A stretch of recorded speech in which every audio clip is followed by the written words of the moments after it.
Hello YouTube, this is Morgan, Airspeed Prime here with my next Voltron Legendary Defender review. This one's going to be my initial impressions for Season 5 of Voltron Legendary Defender. So, just came out today, we got 6 new episodes, so kind of same as last season, not too many episodes. But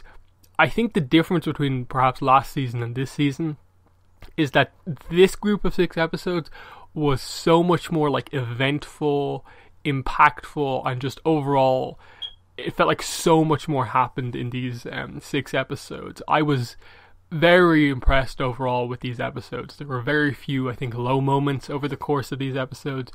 and overall I think put the series in a place where they still have a lot of their ongoing plot threads that haven't been fully resolved yet, but they've resolved some of them. They've hinted at some, I suppose, longer running plot threads and things that haven't been mentioned in a while, and overall just did a lot of big stuff to, I suppose, change the nature of the universe. And that I don't think too many people going into this season expected them to do what they did with the Galra Empire in this episode, in this season, expected them to do what they did with Zarkon in these episodes. Even I think Lotor, it was very difficult to predict exactly where they'd go with him, and he was fascinating throughout this season. So many different angles going on here, and I think all of it working this time, whereas I think in other seasons they've oftentimes had like one episode that just really isn't that good compared to the others, or they've mishandled some of the bigger plots, or they've done the usual group dynamic stuff but maybe not done some of it all that well. You can still maybe say some of that's still present here, in that Keith wasn't really involved in the season all that much, and when he was, it was just him on his own, kind of separate with the Blaze of Marmora.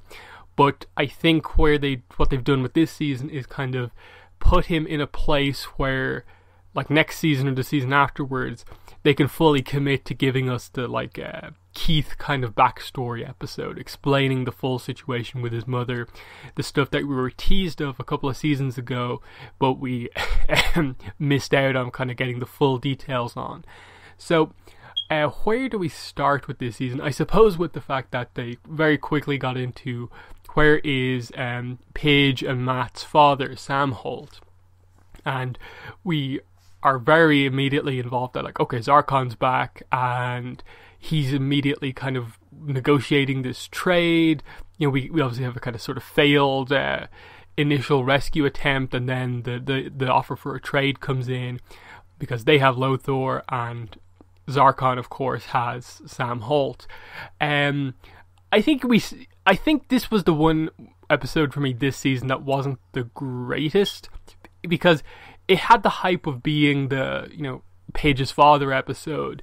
but the way they went about doing the whole prisoner transfer, and just in general the whole episode, I think there was a little bit of frustration towards it, just because you had to have Paige the entire episode be very, I suppose, difficult, just because it was her father on the line and they had to make some tough decisions, and so you had to have her be very, very irrational, understandably irrational, but it went so far as to kind of be like, okay, can we kind of calm things down here a bit? And then I think the episode just maybe didn't use its time as effectively as it could have, in that you knew the double cross was coming. You were just kind of waiting to see what exact way it would play out, and it was the hologram. And the big thing, of course, was that it led into the second episode, of course, and the big Lotor versus Zarkon battle. And before I get to that, I suppose we'll talk about Sam Holt and how they used him. So in the, I suppose, escape sequence and stuff like that, you didn't have him talk, so you sort of knew something was up. But then when you eventually found out that, okay, he's actually present here, you allowed to, some of the emotion to come out. And I thought once you got past the initial, okay, we have him now, it was very similar to the Matt situation of just seeing how similar the Holt family is, and him as the commander. It was fun to see him immediately kind of involved in the dynamic, and that even though they're all from Earth, they all are familiar with the universe as it is now, with all the different kind of species and so on, just because they're all intelligent and have been involved in this conflict for however long it's been since the start of the series. So I like that, and just him, I suppose, discovering that both of his kind of children are now kind of heavily involved in the big kind of rebellion effort against the kind of empire that's in control of most of the galaxy. Of like, his daughter is a paladin of Voltron, and then his son is a pretty high-ranking member overall of the kind of rebellion. And I actually like that they didn't just have him stick around. They gave him a kind of a fun sciencey moment with Matt when they were kind of defending the kind of nature planet. And then after that, he made the decision that he has to get back to Earth, but that he's not going to stop them from continuing their goal of helping like the Voltron Coalition and so on. And I thought that actually was quite good, because it solved two problems, that being you don't have three kind of more or less identical characters around at all times. You don't have the potential awkwardness that maybe would come from having a kind of parental figure around as well. But you also now have a character who has actually been sent back to Earth and is going to inform Earth of the whole situation with the rest of the galaxy and prepare them for the oncoming kind of war, addressing the fact that we know that they've come into the Galra have come into contact with Earth, and now addressing the fact that once we get down to it, the war probably will come to Earth, in that the Galra Empire must know that basically all of the paladins are humans, so why not have a big play by attacking their home planet? So that was something they hadn't really addressed in a long time, and we got to see that brought up again, along with the fact that, you know, they send messages home to their family, which I thought was good. You had Lance have a very emotional moment of kind of, in a way, being so close to going home now that the talk of Earth comes up again, but knowing that he's needed as part of the team. I really did like that kind of moment for him. And I think just in general, Lance, while I don't think he necessarily, you know, got like this individual like character arc focus across the entire season, I thought they definitely used him in a much more meaningful way this season than they had in previous seasons. Giving him the Bayard upgrade, and kind of having him be sort of a kind of close confidant of like Allura and kind of helping her, and just that kind of bonding moment over the Bayard of like her noting that like there's a lot of potential within Lance, and that now that he's unlocked basically, you know, her father's sword within the Bayard, that's a pretty notable thing. He gets a really big moment in Voltron where they defeat the kind of monster that's attacking the nature planet. And then towards the end of the season, and I suppose towards the middle as well, you have his Lance and Shiro, and kind of that being one of the few ways we're really addressing that something is up with Shiro, but that he's not really communicating all that much about it. And I'll get into the whole Shiro situation in a couple of minutes, but there's obviously a lot of other stuff to talk about still. But I did like that Lance was used a little bit better this season. Unfortunately, Hunk didn't really get that much this season, but and I'm beginning to get a little worried that he's not really going to get a kind of character arc all that much, but we move on. One of the big surprises this season definitely was that they only waited basically 2 episodes before killing off Zarkon again, seemingly. It was weird the way they did it, in that they just very quickly had Lotor kind of be a kind of equal match for him. The only time Lotor wasn't a match was when Zarkon was directly, I suppose, using the kind of excess quintessence reserves that he had attached to him. And then it was a struggle, and Lotor was mainly dodging. But they just very, I think, quickly just kind of said, like, okay, Zarkon is powerful, but that Lotor is a match for him and is going to battle to the death here. And they didn't really show, you know, they sort of showed the final blow, but they didn't really show, like, the aftermath. So it's just this idea of, like,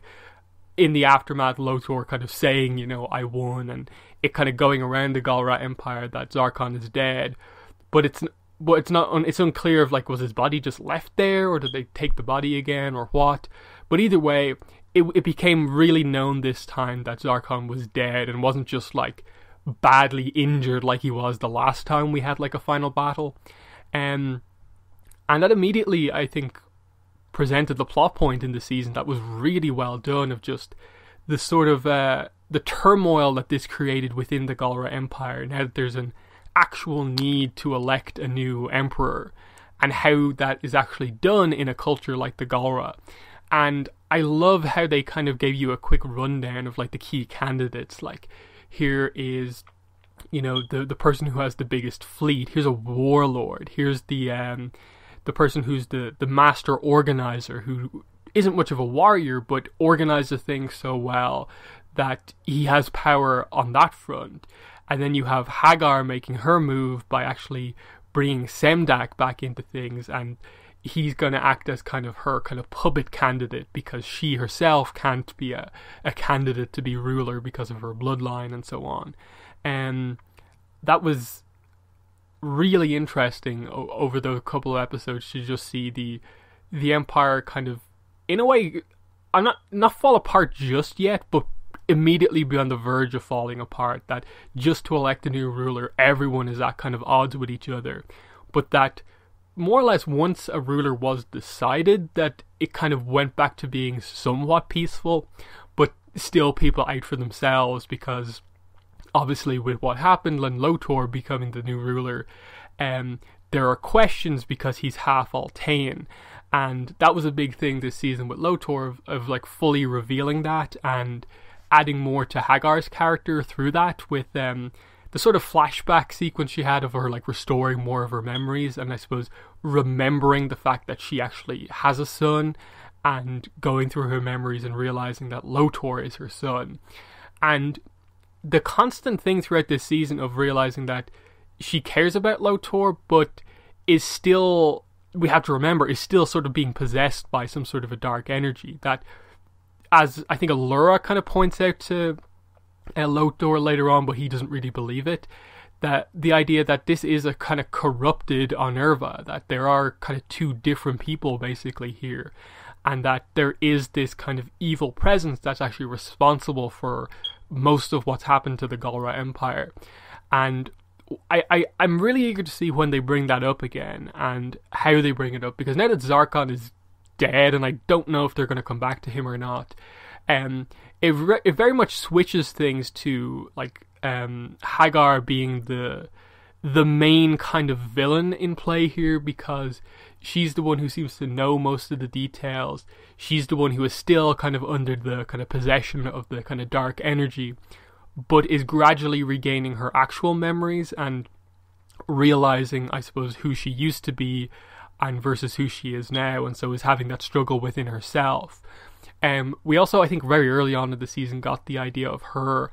activating like stage 4 of Project Kuron, which has to relate to Shiro somehow, because we know that like that was first referenced in the Shiro episode. But we don't get too much of it this season. Most of it was just that like people were disagreeing with Shiro's kind of decisions, and he wasn't really reacting to the disagreements all that well. And him, I suppose, being slightly out of character and just going ahead with one of his ideas that was disagreed with anyway, but the team still coming through in the end. The other big thing would be when they break out of the kind of plant kind of ball that they're stuck in, and how they go into the kind of void of kind of Voltron energy. Shiro takes a very long time to actually enter that void with the rest of them, and when he does, they don't show him clearly, and they show him trying to communicate with Lance and say something. And that's obviously meant to be some sort of a reference to the fact that the Shiro that we have now is not exactly the Shiro from maybe the start of the series, or something is affecting him to the point that it's making him not the Shiro we know. Obviously, the theory is that like it's either a clone or a robot, or else it is the actual Shiro, but he's been so like mind warped or brainwashed that it's affecting his sense of like who he actually is. Very interested to see where they go with it, because the big scene right at the end of the season is that he just comes clean with Lance and kind of admits that I'm struggling within my head with like actually who I am and kind of the decisions I'm making, and he just doesn't know what really is going on, and that's why he's sort of struggling with some of the decisions. So very interesting that they're keeping this a slow burn. I think this is actually the correct way to do it, because the more and more time passes and the more seasons go by without actually kind of acting on whatever the truth is behind this, the more impactful it's going to be when it actually happens and Shiro is revealed to be like a robot, or it hasn't been the real Shiro for a long time, because it'll be like 3 or 4 seasons and the characters as well as the audience will just get used to the fact that, oh, this is Shiro as he is now, he's changed based on everything that's happened, but it is still our Shiro. And then we'll get the surprise of like, whoa, what just happened? And I think that's going to be a huge reveal when it actually does go down and they explain fully what Project Kuron is and if it's cloning, if it's robots, or whatever. And I'm wondering, does it relate at all to like Keith's backstory, which is another thing that we got this season, which was Keith meeting his mother, which the way it kind of played out, because Keith wasn't really in the season that much and was kind of doing just kind of random missions, it just kind of seemed like, oh, here's someone that you sort of know, she's going to be like your assistance on this mission, and then the reveal just kind of happened to come out during the mission, as the warlord guy had like a secret weapon, and she gives up the weapon to help her and Keith get out of the kind of the situation that they were in. But it's revealed that the weapon isn't exactly something you can control. It's some sort of a kind of living being, Robeast maybe type thing. And the reveal was that obviously she hasn't given the weapon to the enemy. She's like given them to the weapon. So it's more or less implied that that faction is basically killed off by this super weapon, which I assume we will see Voltron fight or the Paladins fight at some point in the coming seasons, but I don't know if they'll bring it up as too big of a plot point. But either way, Keith is with his mother now, because she mentions his father, she mentions that his kind of Galrun blade used to be hers. The other thing we got with Keith was that Oxia had a clear moment in the season where she kind of stopped doing what she was meant to be doing to save Keith, and then went back to what she was doing. Now, whether or not they're just trying to kind of have her return the favor, because obviously Keith saved Oxia from the Weblum the last time. That's where we obviously met Oxia for the first time. Whether or not it was just returning the favor, or there is actually a connection that like they're like somehow related, where like Keith's mother had children with Keith's father, and then also with some other Galrun person, and that's Oxia, and they are actually like brother and sister or something like that. I'm not exactly sure. They could go either way with it, but either way, they're just keeping up the idea that Keith has met Oxia before, and so on. And I assume now that this has happened, and he's through the Blades of Marmora obviously met his mother again, this sort of like gets past, I suppose, part of the reason why like he couldn't go back to the team, because he's just, I suppose, met his mother on his own. So it'll be interesting to see where they go. Obviously, the reason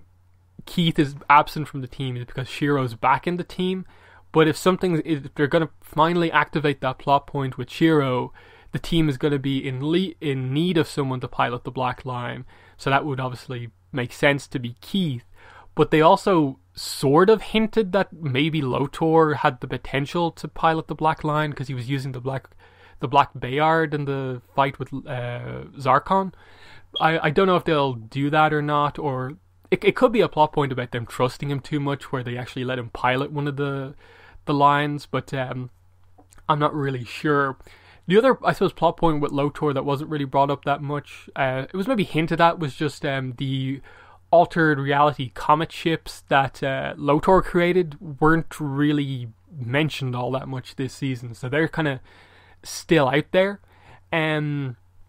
we're obviously waiting to see where exactly they go with that. Last plot points, I suppose, we obviously have Lotor basically becoming an ally of Team Voltron. He becomes the ruler of the Galrun Empire and is working with Voltron to make things better. I find it really interesting because they did enough this season to make you like Lotor and I think trust him, because there were so many like opportunities for things to go wrong. But there's also the sense that maybe he's too smart for his own good and is like maybe leading them astray somehow. But I also do think he is just kind of trying to do things right in the way that he thinks are is right. And part of it may just be that he is a little bit too entrenched in just the Galran society, which is, I think, what they were trying to do with his fight with the wolf versus Allura's fight with the white wolf at the end. And the fact that when it really came down to it, Allura kind of got what was kind of the lesson that was being taught, whereas I think Lotor kind of reverted back to kind of standard Galra tactics and just like killed it, whereas Allura was aware of like, give yourself up to it, and that's the true way to kind of gain the enlightenment here. And I think part of it was meant to be just that this kind of his upbringing with Zarkon and how he was different than Zarkon and wanted to always do things differently, but Zarkon never let him, in that we got the explanation for his banishment now with he was put in charge of a world for a year, and he actually just worked with the leadership of that planet and only took as much quintessence as was necessary, and he actually did it quite well, but Zarkon disagreed with it and killed everyone on the planet and banished Lotor for being kind of nice. And I think that's been